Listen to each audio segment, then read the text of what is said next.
Maybe it works. Are we Maybe it live? doesn't work.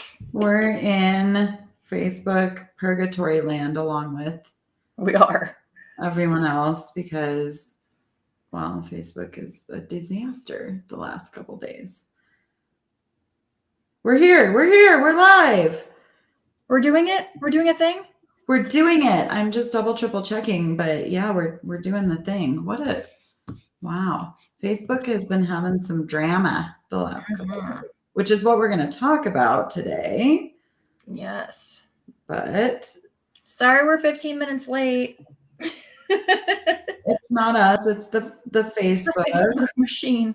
It's the Facebook machine. Yeah, we're live. It's amazing.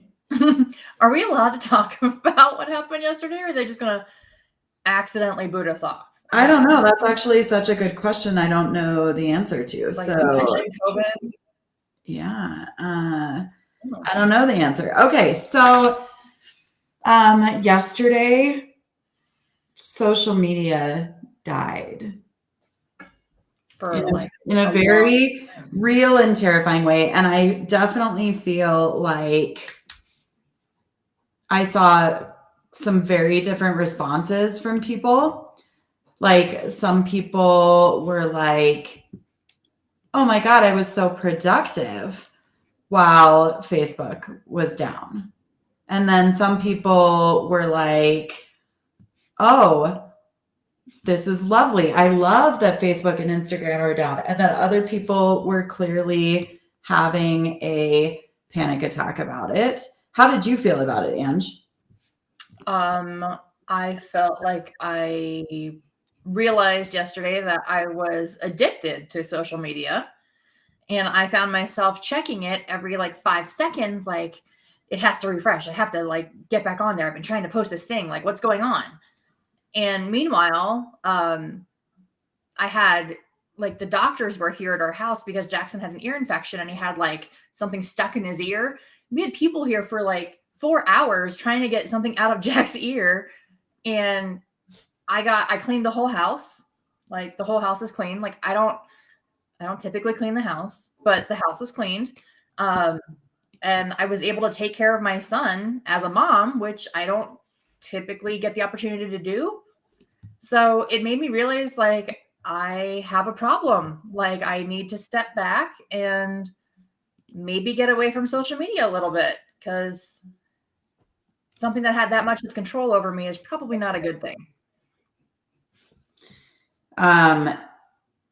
Yeah, I don't know how I feel about that. Like, so the funny part for me was like, I just thought so I simultaneously the day before had my internet go down and Comcast was over here like messing with my like the box in my backyard for the whole neighborhood. So like I kind of thought instantly that it was just like my internet was down. Yeah. I wasn't thinking that it was everything that went down, right? And then I text a friend and I was like, is there something wrong with your Facebook or your Instagram? And she was like, oh yeah, there's like a worldwide shortage happening, right? So yeah, no, but it's interesting because we've had this happen a couple times this year. Why did this one feel more dramatic, do you think? I don't know. I think because it was everything.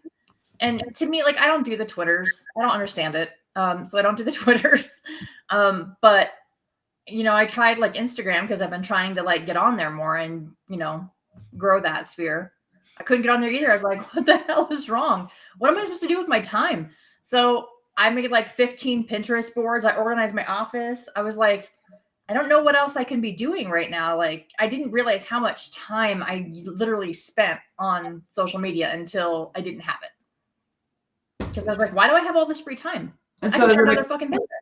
I was at a conference in Arizona Thursday, Friday, and one of the speakers called it social mediocrity, which made me laugh. But like, here's the thing, okay? So like,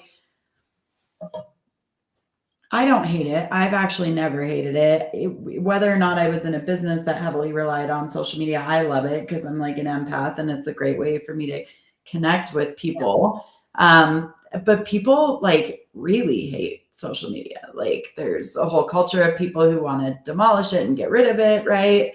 I think there's definitely, probably everyone has a love-hate with it. We do spend a lot of time on it.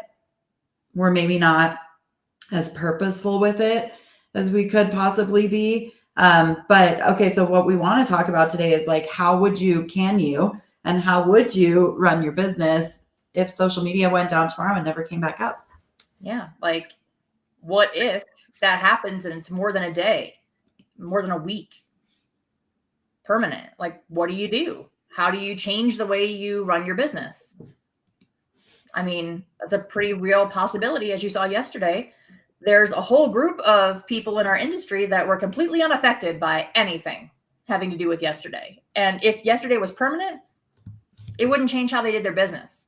Right. So I think that realization is kind of important for the rest of us to remember. You probably want to diversify that so that all your eggs are not in that social media basket, because what if something happens? What if the internet goes out? What if we have a cyber issue globally? What happens? What happens to your business? What happens to your personal life? How do you keep in contact with your friends? Is your entire client database on there? Because I don't use a CRM. I use Facebook. What happens to all of those contacts? What are you going to do with it? How are you going to communicate with those people? Well, probably got to figure that out before it happens permanently. I mean, that's pretty scary, right? Like, yeah. I mean, it's eye-opening, right? Like, what would happen if we had an EMP tomorrow and everything went down? Yeah. What the hell do we do? Yeah. What would you do? I would go First back. of all, I think we need to back it up and say, clearly we're being very dramatic. It's very obvious that you can still run a very wonderful real estate business without Facebook and Instagram and Twitter, right? Like, it's been done for many years. But yeah. But I haven't run mine that way my entire career because I've always had social media. And marketing to my clients through social media is free. But I feel like the first thing I would do is I would look at all the older realtors that are still working in real estate and figure out what they're doing. Are they sending mailers out? Like, am I going to have to figure out what mailers are? Like, I don't know what that shit is. Like, I've never done that. Door knocking. Like, what is this weird phenomenon that I haven't done? Like, there's so many different ways to be successful in real estate that you just have to look at like what other people are doing and emulate it and try to figure out how to do it better. Do you have any idea how much of your business comes from social media? So I'm basically 100% referral, but my referrals are all from contacts on social media. So I've all met them on social media, primarily, and that's how my clients connect me. All of it is what you're saying. All of it. Yeah. I mean, I know I'm 77 to 80% repeat referral based, and I would say that probably the vast majority of that comes from social media. So it's big. I mean, this is big, right? Like, yeah, this is a big deal. Like, what if our phones went down with all of it at the same time, hypothetically? Like, what do we do?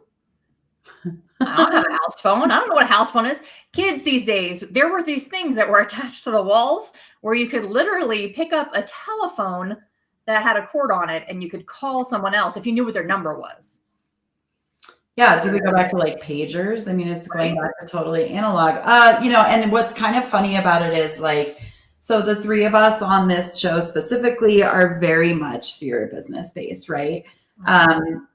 And obviously social media makes that dramatically easier to deal with and keep up with. Yeah. We have our opinions, not judgments, but opinions about the way that other people run businesses. And I have opinions for sure about people that run big businesses that are like call centers and stuff like that. But if this were to happen, those would be the people, I mean, they'd kill us in like 5 minutes. They'd completely steal our businesses because they're operating on analog while we're operating on digital. They've also had stuff, like the do not call list and The broadcasting governing people from all across the United States have hit those people hard, right? So I guess the bottom line is like stuff is changing rapidly all the time, and we should probably make sure that we insulate our business as much as possible from threats, whatever they are. Yeah, I mean, so yesterday I spent some of the day figuring out what efforts I'm going to make and putting together a business plan for, instead of doing pop buys this next quarter, I'm doing in-persons. I want to see my clients. I want to hold babies. I want to, do all of those type of things. So I was putting together plans and strategies and talking to other business owners about where we can host these things. So instead of just saying trick or treat on, social media, I want to have a big event that I normally wouldn't have because of what happened yesterday. I did want to have it a little bit before that, but yesterday was the catalyst for it. Like, I don't see these people outside of the computer very often, right? Like, I need to probably get out and do a better job of seeing my people. So yeah, I mean, I saw agents posting stuff like, oh my God, that was terrifying. Here's my actual phone number. You should save it in your phone in the event that like something happens and we can never go back again to like the life that we know. Right. Here's my address if you want to mail something to me. If you want to send a carrier pigeon over. Yeah, well, and you bring up a really interesting point, which is how many people are using social media as essentially their CRM. Now, we've talked a lot about CRMs on this show before, whether you have them or don't have them, right? But I mean, this is a very interesting conversation to have. Pro CRM, right? Because like if you don't have one and social media goes down and that's the only place where you are able to reach anyone, you don't have a sphere. Like it's gone. She gone. Yeah. That's scary, right? That's probably the scariest thing to me because I feel like, listen, if everything goes down and everything dies, I can still find my people, reach my people, but like, I don't even know who my people are if I don't have Facebook. If that's the situation that we're talking about, that's what's like super scary. Well, and not just if Facebook goes down, what if the internet goes down and then your CRM no longer is in play? Are we going to have to like write this down on a stone pad and keep it in our yard, like with all of our clients' names? Like, I mean, I really did for like the large majority of my career, keep an Excel spreadsheet. Like that's how I always, and I do, I mean, I teach a whole class on like Sphere and how to set up your database, right? But so I have always kept what I would consider my A's in this Excel spreadsheet because it's easy to access for me, whatever. Like I have an admin that updates it every week, whatever. But the rest of them are then gone because I don't have the rest of them. Yeah. More. Yeah. I mean, I'm probably being paranoid, but I'm going to print it all out and have a list. Well, you have double reason to be paranoid because you also had your Facebook account taken away from you earlier this year. So you are on not good terms with Facebook right now. Yeah, I know. Like, I feel like I can't even mention their name without being canceled or something. I know I'm like looking behind my back, like, are they there? Is Zuckerberg back there? I don't know. Maybe. He's got big shit to deal with today. How many people got fired from Facebook for this? That's what I want to know. Right. Okay, so let's talk about like actionable stuff. Yeah. Knowing what we realized emotionally yesterday, what are some steps this week that we can take to bulletproof our business against something like this happening ever again? So, I mean, just getting out and actually talking to your people and seeing your people is a great reminder and something that this should have been a catalyst for. So yesterday, what I decided was I put together my list of what action items I'm going to do for the next 3 months, 4 months of the year so that I can keep in contact with my people in person instead of just on social media.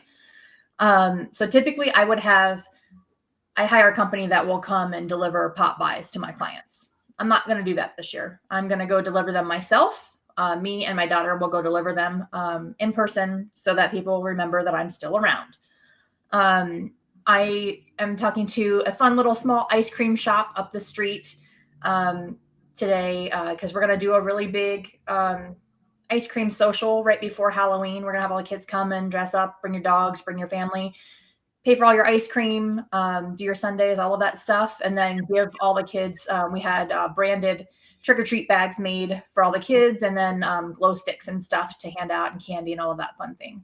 But I'd rather give them to them all at that event and help a smaller business grow their sphere, and then just see my people again. Like, it sounds like a really dumb thing, but I think that's part of the issue. You know, when you don't see your clients for 3-4 years and then all of a sudden you can't see them on social media and see what they're up to. Like, we used to like pick up a phone and call people and see what they were up to, or like you got that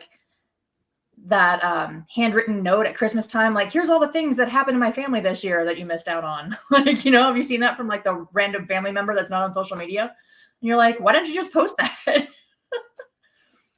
Yeah, no, I mean, it's just so wild, you know, like I've definitely been missing that in-person interaction. Like I was the first agent in Denver to throw really, really big client events with like hundreds of thousands of people. But like we haven't been able to do that in 2 years because of COVID, right? So yeah, I mean, I guess I think this is an exercise in maybe we've gotten a little lazy over the last 2 years, like, and we've forgotten to go back to those analog type events that actually like connect us with our clients and our real life human beings that we know and love.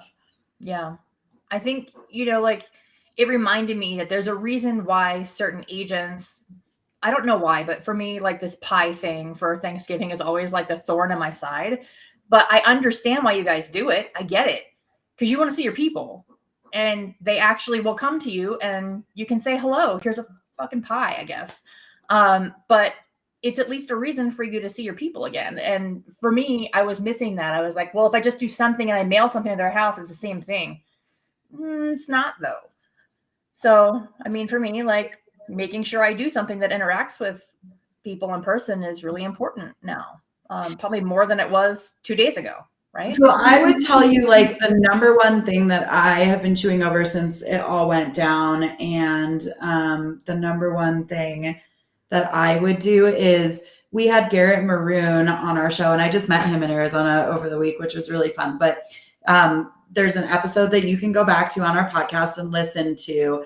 Garrett, I'll try to find the link and throw it up in the chat box, but Garrett is a man, which is like remarkable to me, that runs a 100% Sphere repeat referral based business. And he has this really amazing system for breaking down his entire Sphere database into action points throughout the year, including like pop buys and gifting to the Sphere and, you know, like contacting them via phone and via mail and via email and all these different things, like, but systematically per quarter so that it's not so overwhelming. And you're like, how the hell do I do this? So I think I'm going to dig back into Garrett's system. He coaches on it. He has classes on it. But it's all off of social media. It's all back to analog. So that's probably where I would start. Yeah. Yeah. I mean, having a backup plan is important, which we all learned yesterday. So that's on my to-do list this week, is backing everything up to the old school way. We'll write it all down.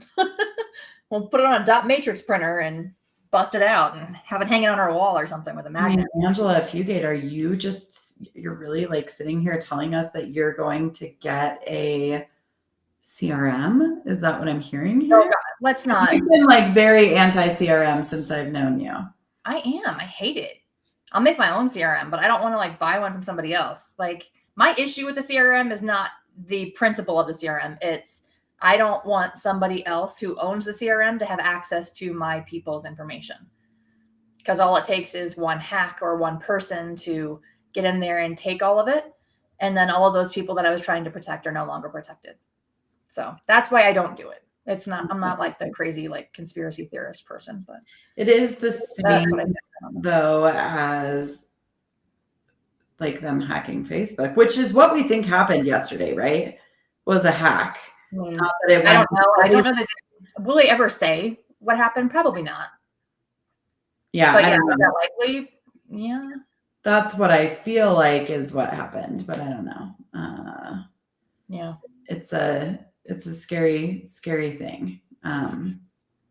It's terrifying. Like it overnight, everything that we do could be dramatically different. But that's like, I feel like that's coming for real estate in like 5,000 different ways right now in general. Do you know what I'm saying? Yeah. Between the DOJ lawsuit and all these iBuyers and the stuff that's going on with them, like I definitely feel like things are changing and we need to learn how to adapt and change more quickly. I just threw up the link to Garrett's podcast episode with us. Like I said, that's instantly like what went into my brain, because he has this very tactile way to reach his sphere that is totally analog and doesn't involve any type of social media or website stuff. I mean, he has a CRM, but yeah, that was it's scary. I mean, I think every business owner on planet Earth went like, whoa, whether you use Facebook for marketing and ad generation, or, you know, whatever, you're a group runner, you run a big group and that's how you connect with people. Like, I mean, literally, like think about referrals, right? Like if Facebook went down permanently, how do we go back to finding agents to refer to all across the country? What about agents that are running Rolodex? Rolodexes. What about agents that are running massive agent to agent referral based business, and they literally count on these groups tagging them for their business? Like this is like some this some when shit. you think about the amount of information that's tied to your social medias, it's terrifying. Like when I had mine go down for, I don't know, it felt like freaking forever, a couple weeks, my bank information's on there because I buy a lot of shit on Marketplace. Like somebody could have gotten a hold of my bank information and gone buck wild with my business account. So I completely stopped that because that wasn't a thing that occurred to me before. I guess it doesn't occur to you until it happens, and then you got to switch up how you do things. So I was like, how do I like keep it safe? So, well, that's interesting that so I went nutso because, excuse me, you had your account taken away. So I turned on two-factor authentication on all my social media. And now I have this little app that's like it's called One Login Protect that, I don't know, I can't find my screen. Or you can't see it, but it generates a rolling code. Anytime I need to log into any of my social media, someone has to have this code that this thing on my phone is generating a different code every 5 minutes for. So like I went, yeah, no, you scared me. Like for those people that are watching, someone hacked Angela's social media account and literally took it away from her.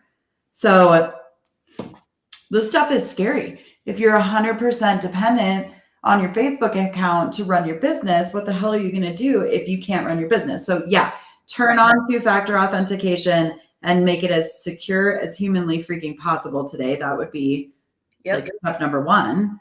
First thing I did was my husband got us a LastPass, and the password now is like 15 paragraphs long. Like good luck duplicating that. But that's what I have to use because I can't afford to have my social media go down again. You know, like because my entire business was tied to it, I was like, oh God, what happens if it's gone?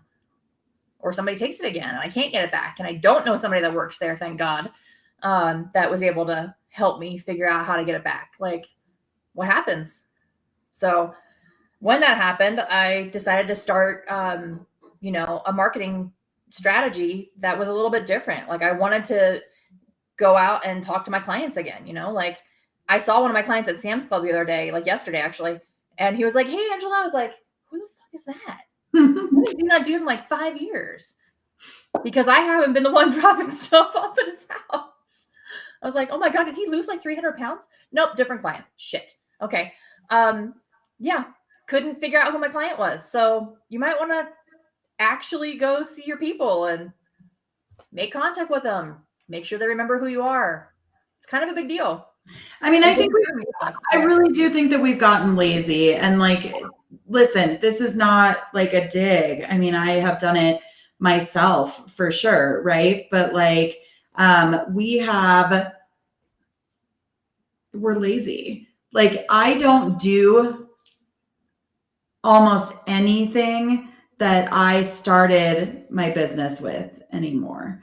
And of course, some of that is because your business matures as you grow and you do, get organic repeat and referral business. The more that your business grows over the years, but like, when I think back about like probably where my business would be right now, if I was still engaging all of the things that I did to make it explode 20 years ago, like God knows what my business would look like right now. But I have become very lazy because I think we live in this reactive versus proactive business culture right now, right? Like, so, we throw out stuff every once in a while, we engage with people on their personal stuff, and then we react when finger quotes leads or business comes to us. And instead of being proactive and going out there, and like, I used to be a hunter. Like, I was a fucking hunter, right? I don't hunt anymore. And that is a big, weird realization to come to.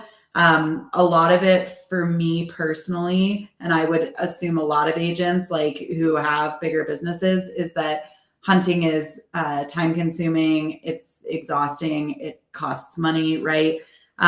But I think you could also employ some leverage pieces very, very easily to do the hunting for you, or to do the hunting with you, or to help with the pieces that you're not good at or that you don't like. But like, yeah, that's the one thing that popped up in my brain yesterday was like, I don't like being out of practice in hunting. Yeah. Winter is coming. Right. And I'm going to be hungry because I can't remember how to pick up a bow and arrow and hunt anymore. Like, I don't like that. That makes all you have to do is use your phone. You have an app for it now. That's the problem. Like, I can't even find half of the places that I order food from that's delivered to my house because I have never been there. I just go on my app, boop, boop, boop, and it's delivered. Like, I used to, like, when my clients were sick or something happened in their life, like, I used to bring them something. Now I'm like, I'll just Instacart it and then have it delivered. That's so impersonal. Like, they want to see my fat ass, like, falling and tripping on their Ring camera. They don't want to see, like, some dude from Insta whatever cart dropping off groceries, like, if they're not feeling well. Like, that's not as personal. And I feel like because of technology, we've gotten away from it because it's easy. And yeah, we're lazy. Like, I could literally just go on the Crumble cookie app and send cookies to 8,000 people all at the same time and not have to do anything. I mean, think about, Ange, like, you and I have both been in business almost the same exact amount of time. And we were in business, not with each other, but near each other at the same company for a long time. Like, remember when that company, like when I was training social media for them 20 years ago, because they were like, oh, there's a thing called Facebook. Someone should teach the kids how to do the Facebook. Like, right. Think about how different our businesses were and what we worked, we hunted. And no one wants to go back to harder work, less systematized work, right? But also think about probably like the massive hole in the market that exists right now for someone who's willing to, whether themselves or through agents on their team or through a really radical system or through leverage pieces. Imagine the hole in the market that exists for the agent that's willing to go back to analog right now. Yep. Like, for me, thinking about the fact that someone named Phyllis might take my business away makes me pissed off. Okay. So if I have to go to Goodwill to buy a Rolodex, because I don't think you can actually buy them anywhere, like, I will freaking do that. I will copy anybody that's doing something a different way until I can figure out how to do it better. And if it means that I have to go back to doing it the old school way, I'm going to do that, because it's pretty real possibility that could happen, right? That's like, people don't realize that's the whole, like, not the whole reason, but like, cybersecurity is really what the Space Force is for. It's not for like going to outer space. It's really like cybersecurity, because it's a real problem. Like, it could be a major issue. Can you imagine if that was taken down for our whole country. What could somebody do if we couldn't alert people to something that was happening or whatever? Like, it's a very real issue. So, and we're all addicted to it. Like, let's be honest. And listen, I do not like that word. I don't like the word addicted.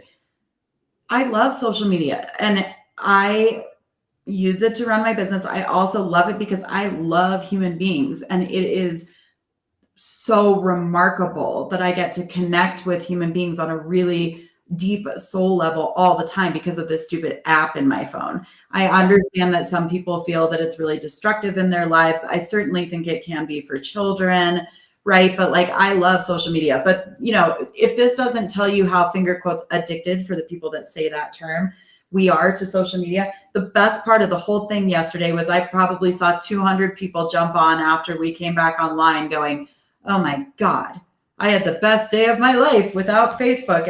And I realized what it was like to not be chained to this terrible addiction that's ruining humanity and ruining my life. But I'm still up on here on fucking Facebook posting about it. Right. Yeah. I mean, I could stand to not be on it as much, but the anxiety of not being able to be on it when I wanted to be on it yesterday was huge. Like, I wanted to post about all the fun things that I was doing, and hopefully I could inspire somebody else to do fun things or whatever. Like, that's the whole reason why I have it, is I like to show other people what I'm doing and share my business strategies with people so that they can replicate and duplicate and rip it off, right? I don't care. I think there's enough for everybody, but I wasn't able to share that, and it was frustrating to me. Like, I want to make my mom proud. I want my mom to be able to see like all these cool things that I'm doing. Like, I'm permanently staging 2 epic vacation homes in Breckenridge that are like 9 bedrooms and 6 bedrooms, and they're like multi-million-dollar mansions. And I wanted to show people that because it's freaking cool. Like, couldn't do it. It's connecting. That's what you're describing. That's how I feel about it too, right? Like, yeah,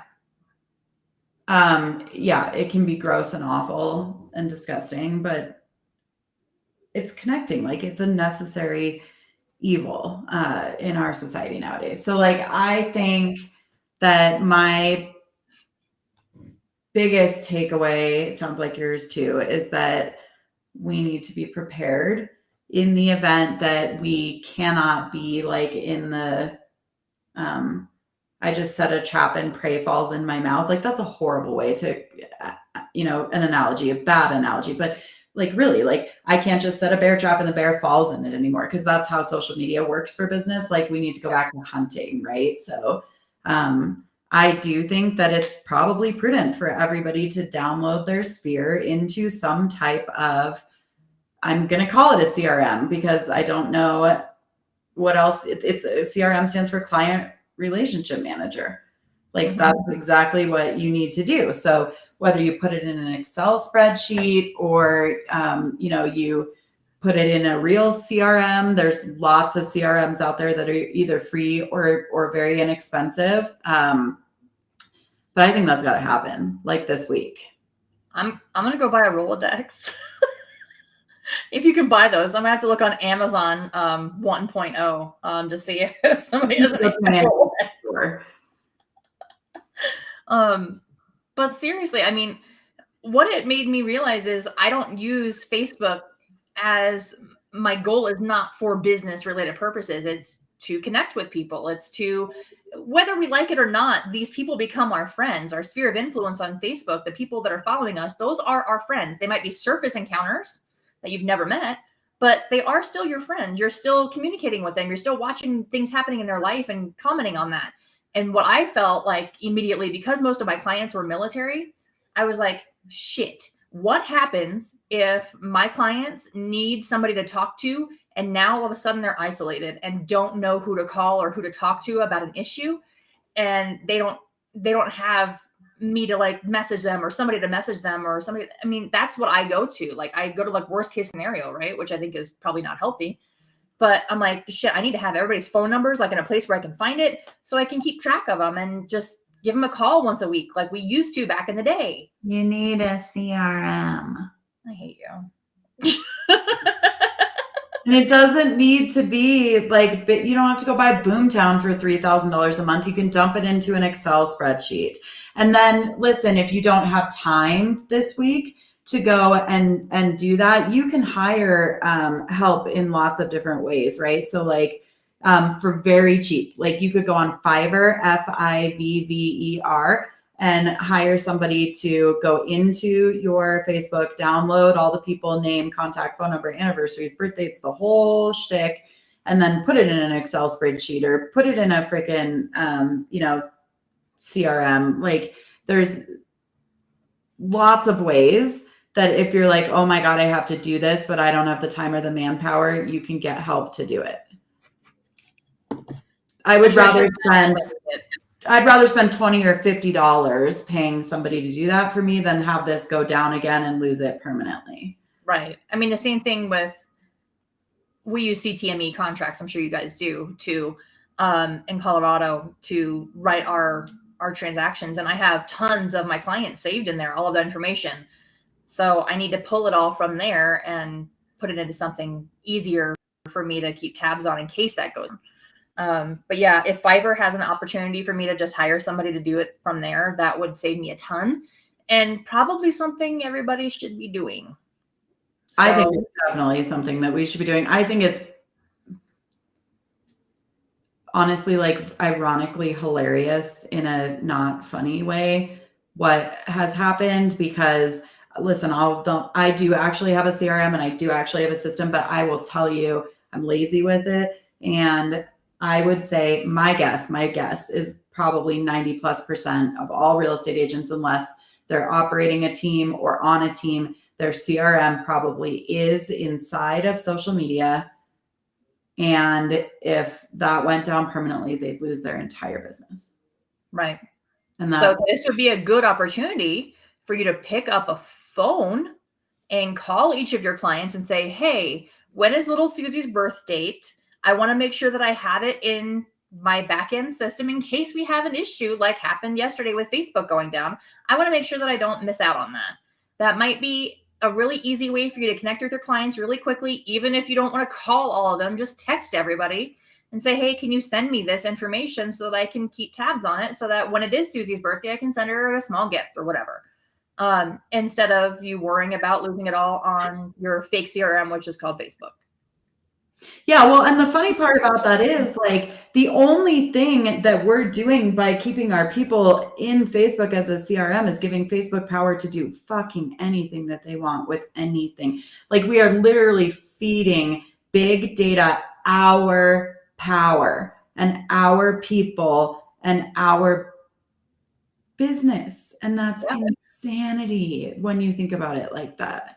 Yeah, I mean, all up here buying businesses. They're buying businesses, real estate businesses, based on your contacts. And if you no longer need to sell those contacts and Facebook can then sell them, now you have nothing to sell. Just so you're aware. Yeah, no,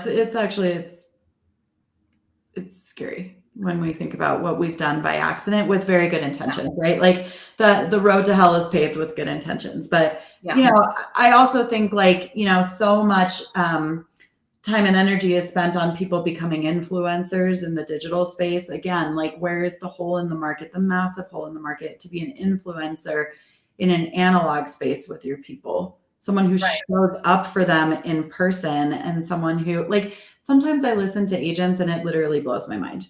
Like, they're like, if I get invited to one more fucking Tupperware party this week, I'm going to fucking explode. And I'm like, are you serious? Like, I will buy so much. I can't regift it because everyone I know sells Tupperware or whatever the thing is. But, like, I will buy that until the day that I die, because it means that I'm interacting with people and supporting their business.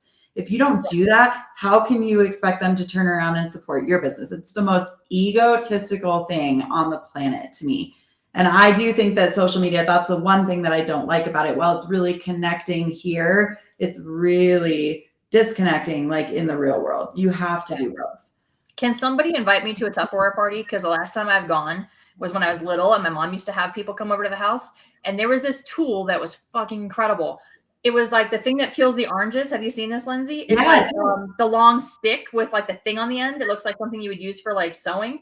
I need that in my life. I don't know where to buy one. So I will be your first customer for that. Tupperware and Pampered Chef are like the best. So I took Mackenzie yesterday to buy her first chef's knife because my daughter's really into culinary arts. And we went to Williams and Sonoma and bought her a $150 knife. So I am your target clientele, people that are doing a pyramid scheme type company like that. Like, I will buy all your shit. I taught social media for 17 years to other real estate agents. And I've always said the way that you handle yourself and the way that you act online needs to be like girlfriends at lunch. You are never going to go meet girlfriends and sit down at a lunch table. And before you even go, hi, how are you? You're not going to go, just anyone you know want to buy, sell, or invest in real estate. Like, it doesn't work that way. No. It shouldn't work that way when you're online. And worse than that, like, if you sit down at the table and your friend is like, I'm having a Pampered Chef party, you're going to be like, I would love to come. I don't know if I have much money to spend, or I don't know if I need any culinary tools, but absolutely I will show up and support you, drink a glass of wine with you. Maybe my mom needs something, like, we act vastly different online on social media because there's that insulation between us and the people in real life. And it's really kind of gross. So, like, I think it's the culture of, I'm only willing to do something for you if you're willing to give me something back. Right. I think what yesterday taught me most of all was how, if you think about it, if you're worried about your business being taken away by companies that start with a Z in the future, you better figure out how to set yourself apart from somebody that can just do it all online. You better be going out there and separating yourself somehow. Otherwise, you're exactly the person that's going to have your business taken away completely by that. If that's all you are, is a person behind a screen that can write contracts, like, better hang up your license and go work at Kohl's, because you're not going to be around in 5 years. Like, you better get your ass out and talk to your clients and grow your sphere that way. Because otherwise, what are you providing value-wise? Not a damn thing. Preach. Yeah. I mean, and again, like, rationally, okay, to shift your business into that kind of really super connected to people business. Like, we've heard lots of times from men who are like, I can't do that. Or women who are like, I don't have time. Agents who are like, I don't want to do that. Again, go out and get some pieces in play that can help you with that. Then hire some teenagers from the neighborhood that can drop off Popeyes for you. Hire a woman to write a letter to your sphere once a month. Like, just pick up the phone and call your people, right? Like, if it's overwhelming to you to step off of doing so much of your business on social media and into doing it in the real world, then get some help with it. Like, there's tons of ways that you can make it as, finger quotes, easy as just sitting on Facebook and waiting for leads to roll in. Yeah. I think too, like, diversifying your business in general is always a good idea. And not having everything in one pot is always a good idea. So why wouldn't you do that with the ways that you market your business? You wouldn't just do it only on social media. To do it well, you got to do it in multiple different streams. So yeah, that's a business. Like, if you, like, what's that old quote that everyone always says? If you are not replaceable inside of your business tomorrow, then you don't have a business, you have a job. Right. It's kind of the same thing. Like, if you couldn't turn off social media tomorrow and still run a business some way, somehow, you don't have a business, you have a social media store. Right. Yeah. I think those realizations are all really, really, really important for all of us. I hope that we take good things away from what happened yesterday and we learn from it and figure out how to change our business and how to, maybe have a healthier relationship with social media. I know that for me, that realization was pretty alarming that I spend that much time on it. And my reaction was, oh, thank God, I can't believe it's back. Thank Jesus. Like, I'm like blowing into a paper bag yesterday. Like, I didn't realize like how much of my life is dependent on that dopamine hit every time somebody like clicks a like or something. But now I know, and I can monitor it, I guess, watch it. So, oof. Yeah. Yeah. How do you know you're beautiful if 50 people don't like your photo? Right. Whole other thing. Right. Yeah. Well, yeah, it's interesting. It's funny to be sitting here on Facebook talking about what Right.